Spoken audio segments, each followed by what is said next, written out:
I was gifted this AroPlor ceramic pour-over coffee mug, and it is a wonderful little device to have in your kitchen. So the idea of a pour-over coffee is you literally pour hot water over the grounds. It's basically a coffee maker without all the bells and whistles. So it did not take as long as I thought it would. I thought this would take forever, and in reality, it's a quick pour-over. So you put your coffee grounds in a coffee filter and you put it right inside of the little cute teacup. It's got a little small hole at the bottom, which allows for a concentrated pour over of the coffee that you are making to be placed into your coffee cup. I used an electric kettle and just poured hot water over the coffee grounds, which are just normal coffee grounds.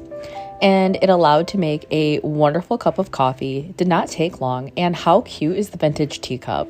I absolutely love this little device, and it is something that I feel like everybody should have in their office or their kitchen.